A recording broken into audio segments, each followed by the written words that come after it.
Hello my dear students, पिछली class में बच्चों हम लोगों ने पढ़ा इलेक्ट्रिक फील्ड लाइंस और उनकी प्रॉपर्टीज। आज हम नया टॉपिक स्टार्ट करने जा रहे हैं। इसमें हम पढ़ेंगे एक डाइपोल को हम यूनिफॉर्म इलेक्ट्रिक फील्ड में रखेंगे और उसके ऊपर लगने वाला टॉर्क निकालेंगे। क्या निकालेंगे? टॉर्क। तो पहले थोड़ा सा मुझे इस वर्ड की जरूरत पड़ेगी, तो मैं पहले तुम्हें थोड़ा सा क्या ही बता दूं, एक बार टॉर्क बता देता हूं, फिर हम आगे शुरू करेंगे बात को।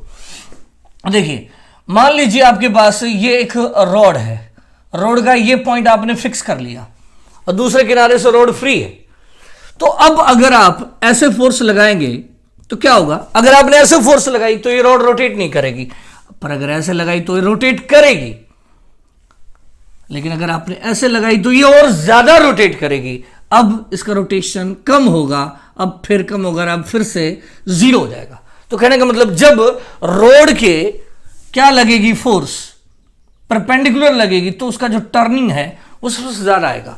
तो हम लोगों ने नाम दिया है क्या चीज, ये फिक्स पॉइंट, ये रोड के जिस पॉइंट पे हम फोर्स लगाएंगे उसे हम कहते हैं point of application. Fix point से पॉइंट ऑफ एप्लीकेशन की दूरी को हम आर बोल रहे हैं और जो फोर्स हमने लगाई उसे हम एफ कह रहे हैं। तो फोर्स की मल्टीप्लाई कर दो परपेंडिकुलर डिस्टेंस से, that multiplication is called torque. तो कैसे निकालते हैं टॉर्क? बड़ा इजी सा ख्याल है कि आप क्या करें, अगर मैं कह दूं ये रॉड है, ये फिक्स पॉइंट है और फोर्स मैंने ऐसे टेढ़ी लगा दी, कुछ एंगल पे लगा दी, तो कुछ नहीं करना। आप क्या करें, फोर्स की लाइन को बढ़ाएं और फोर्स के ऊपर आपने क्या डालना है, फिक्स पॉइंट से परपेंडिकुलर डालना है।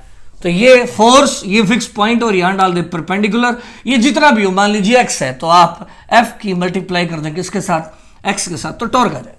ठीक है, अब बात करते हैं अगर किसी सिस्टम के ऊपर दो फोर्सेस लगनी शुरू हो जाए। ये कोई सिस्टम है, कोई रोड है मान लीजिए, और यहां से फिक्स कर रखी है हम लोगों ने, और इसके ऊपर हम दो फोर्स लगा दें, इक्वल और अपोजिट। एक इधर लगा दें और एक इधर लगा दें, इक्वल और अपोजिट दो फोर्स लगा दें। तो जब भी किसी सिस्टम पे इक्वल और अपोजिट दो फोर्सेस लगाएंगे तो हम कहेंगे वो एक कपल फॉर्म कर रहे हैं। तो उस कपल का टॉर्क कैसे निकालेंगे वो देखिए। इस कपल का टॉर्क निकालने का वही तरीका जो हम पहले कर रहे थे। पहली बात ये देख लें कि ये फोर्स इस पॉइंट के अबाउट इस रोड को कैसे घुमाएगी, दिख रहा है, क्लॉकवाइज घुमाएगी। इस फोर्स को देखिए जरा ध्यान से, ये भी यूं, कई बार बच्चे को ख्याल आता है एंटी क्लॉकवाइज, नहीं, अब भी क्या है, ये क्लॉकवाइज ही घुमाएगी। तो ये भी क्लॉकवाइज घुमाएगी, ये भी क्लॉकवाइज घुमाएगी, तो दोनों की टर्निंग इफेक्ट ऐड हो रहे हैं।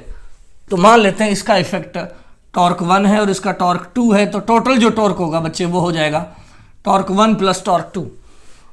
हम निकालते हैं पहला टॉर्क। मैंने अभी भी बताया था क्या तरीका है टॉर्क लिखने का।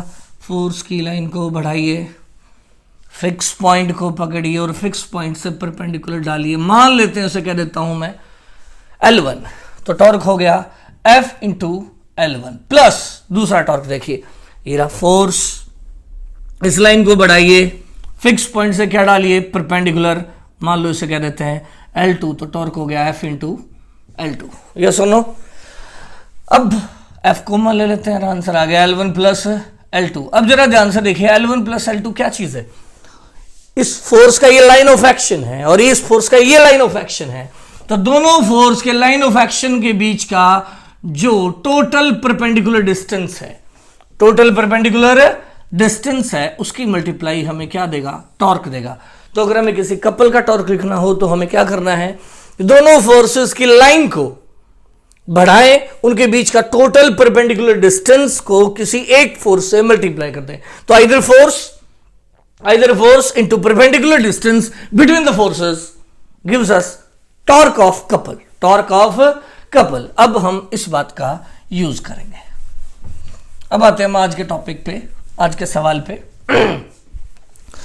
जो कि है कि मान लीजिए ये एक शीट है, मैं समझाने के लिए शीट का एग्जांपल ले रहा हूं। सारे के ऊपर पॉजिटिव चार्ज फैला हुआ है और इसका इलेक्ट्रिक फील्ड आगे की तरफ है,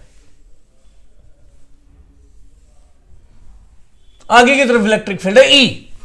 और ये जो E है ना बच्चों, ये यूनिफॉर्म है। यूनिफॉर्म का मतलब है यहां जितनी वैल्यू आएगी उतनी यहां है, क्योंकि ये शीट बहुत लॉन्ग है और लॉन्ग शीट में पॉइंट्स के ऊपर फील्ड की वैल्यू में ज्यादा चेंज नहीं आता, नेग्लिजिबल चेंज आता है। तो जितना फील्ड यहाँ है उतना ही है, उतना ही है, लगभग सेम है हर जगह। डायरेक्शन भी हर जगह आगे की तरफ है। क्योंकि हमने ये अज्यूम करा ये कैसी शीट है, लॉन्ग शीट है, तो इसका जो फील्ड है हर पॉइंट पे वैल्यू भी सेम है और डायरेक्शन भी सेम है, और ऐसा फील्ड जिसकी वैल्यू भी सेम हो और डायरेक्शन भी सेम हो उसे हम कहते हैं यूनिफॉर्म फील्ड। अब एग्जांपल के तौर पे अगर ये पॉइंट चार्ज का फील्ड होता है यूं, अब ये यूनिफॉर्म नहीं है क्योंकि यहाँ डायरेक्शन भी चेंज हो रही है और वैल्यू भी यहाँ हाई है, यहाँ लो लो कम होती जा रही है, तो इसका मतलब ये नॉन यूनिफॉर्म इलेक्ट्रिक फील्ड है। तो अभी हम जो बात कर रहे हैं वो यूनिफॉर्म फील्ड की बात कर रहे हैं। तो यूनिफॉर्म फील्ड में हमें क्या करना है, हमें एक डाइपोल रखना है। क्या रखना है? डाइपोल। डाइपोल को हम ऐसे दिखाते हैं बच्चों, यूं एरो लगा के, यहां नेगेटिव होता है और यहां पॉजिटिव होता है। अंडरस्टूड होता है, जहां एरो की टेल होगी वहां नेगेटिव समझा जाएगा और आगे पॉजिटिव समझा जाएगा। तो डाइपोल को हम कैसे रख सकते हैं? हम ऐसे भी रख सकते हैं, ऐसे भी रख सकते हैं, ऐसे भी रख सकते हैं, ऐसे भी रख सकते हैं, ऐसे भी रख सकते हैं, बहुत सारे तरीकों से रख सकते हैं। तो हमें एक जनरल यूं मान के चलना है कि हमने डाइपोल को कितने एंगल पे रख दिया, ये हमारा ई है और ई के साथ मैंने डाइपोल को रख दिया, डाइपोल का नाम पी है और पी को मैंने रखा है ई के साथ कितने एंगल पे? थीटा एंगल पे। कितने एंगल पे? थीटा एंगल पे। और अब हमें उसके ऊपर क्या निकालना है? डाइपोल के ऊपर लगने वाला टॉर्क निकालना है। तो कैसे निकलेगा? देखिए, पहली बात ये टेल है तो यहां क्या समझा जाएगा? Minus Q charge. यहां क्या समझा जाएगा? Plus Q charge. ये प्लस इस प्लस को रिपेल करेगा तो आगे की तरफ फोर्स लगाएगा। कितनी फोर्स लगाएगा? सिंपल सी बात है, एक चार्ज पे लगने वाली फोर्स को ई कहते हैं। एक चार्ज पे जो फोर्स लगती है उसे यूनिट चार्ज पे लगने वाली फोर्स को हम ई कहते हैं। तो दो चार्ज हो तो दो ई, तीन हो तो तीन ही। अगर आपके पास क्यू चार्ज है तो उसके ऊपर फोर्स लगेगी क्यू ई। अब बात करते हैं माइनस क्यू पे कितनी लगेगी। ये इसको अट्रैक्ट करेगा, लेफ्ट साइड में फोर्स लगेगी। पहली बात, प्लस माइनस को अट्रैक्ट करेगा तो लेफ्ट साइड में फोर्स लगेगी। हम यूं भी कह सकते हैं, पॉजिटिव पे फोर्स फील्ड की डायरेक्शन में लगती है, नेगेटिव पे फोर्स फील्ड के अपोजिट लगती है। सवाल है कि कितनी लगेगी। यूनिट चार्ज होता तो फोर्स होती ई, 2 कूलम का चार्ज होता तो 2e होती, और अगर 3 का होता तो 3e, और अगर q का है तो qe। वैल्यू तो अब भी qe ही कहेंगे। तो इस पे qe फोर्स आगे है और इस पे qe फोर्स पीछे है। तो अगर मैं आपसे पूछ लूं, मान लीजिए मैं कहूं कि इस डाइपोल के ऊपर लगने वाली टोटल फोर्स बताइए, तो टोटल फोर्स बच्चों 0 है। जितनी आगे है उतनी ही पीछे है, तो टोटल फोर्स क्या है? 0। लेकिन टोटल फोर्स 0 इसका मतलब ये नहीं है कि टोटल टॉर्क 0 है, नहीं।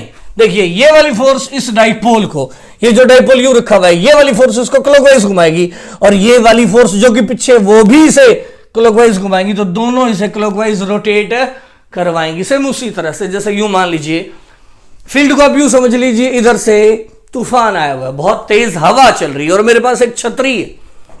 इस छतरी को आप यूं समझ लीजिए, हम ये जो छतरी मैंने यूं रखी हुई, अम्ब्रेला यूं रखी हुई है, इधर से तेज हवा आई तो ये इसको यूं रोटेट करेगी।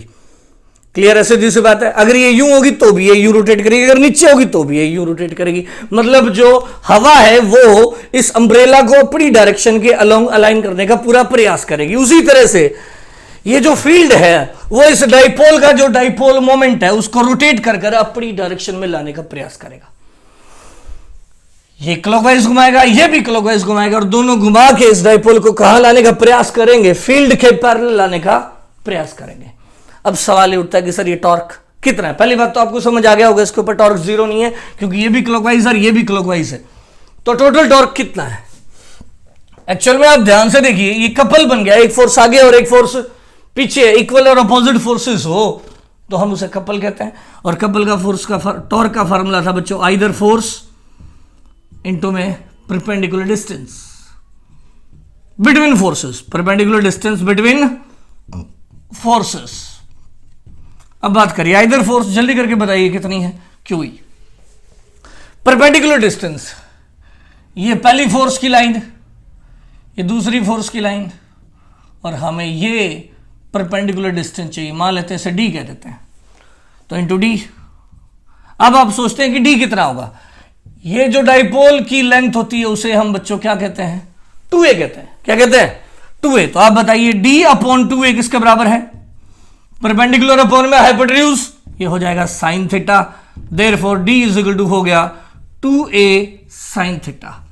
तो अगर D आ गया तो यहां पुट कर दें D, QE हमें पता था, D हम पुट कर देंगे। देयरफॉर टॉर्क का फॉर्मूला बन गया बच्चों QE इंटू में 2a साइन थीटा। अब जरा देखिए, Q इंटू, मैं थोड़ा सा टर्म्स को रीअरेंज कर रहा हूं, Q into 2a into E और इंटू साइन थीटा। और आपको याद ही होगा Q इंटू 2a को तो हम डाइपोल मोमेंट कहते हैं। क्या कहते हैं? Dipole moment. देयरफॉर टॉर्क का फार्मूला बढ़ गया, Q इंटू 2a को मैंने P लिख दिया, this term is P, therefore torque is equal to हो गया PE साइन थीटा। तो टॉर्क का फार्मूला बच्चों क्या है? अगर एक डाइपोल यूनिफॉर्म फील्ड में रखा जाएगा तो उसके ऊपर टॉर्क का फार्मूला होगा PE साइन थीटा। अब बात करते हैं कुछ स्पेशल केसेस की। पहला केस, फील्ड है आगे और हमारा डाइपोल भी आगे हो। जब दो वेक्टर सेम डायरेक्शन में होते हैं तो एंगल हो जाता है 0, और अगर एंगल 0 है तो टॉर्क की वैल्यू कितनी आएगी? PE sine 0, that is 0।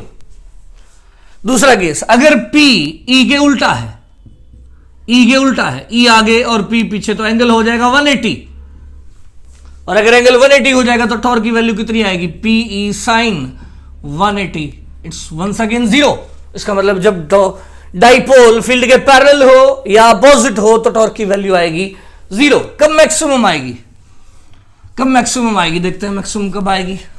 अगर ये हमारा E है और P ऐसे हो 90 डिग्री पे हो तो टॉर्क की जो वैल्यू आएगी वो कितनी आएगी? PE sign 90। साइन 90 मतलब मैक्सिमम वैल्यू होगी, और मैक्सिमम है तो ये 1 हो जाएगा, तो टॉर्क मैक्सिमम का वैल्यू होगा PE। तो ये तो हम बड़े इजीली समझ सकते हैं।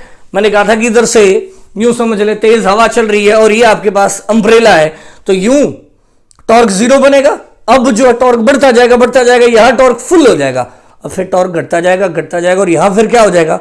0 हो जाएगा। तो जब स्टॉर्म के मतलब हवा के जो अम्ब्रेला है वो पैरेलल होगी तो भी टॉर्क 0 होगा, और अपोजिट होगी तो भी टॉर्क 0 होगा। उसी तरह से डाइपोल में भी जब डाइपोल फील्ड के क्या होगा बच्चों? पैरेलल होगा तो भी टॉर्क 0, अपोजिट होगा तो भी टॉर्क 0, और 90 पे होगा तो टॉर्क होगा मैक्सिमम।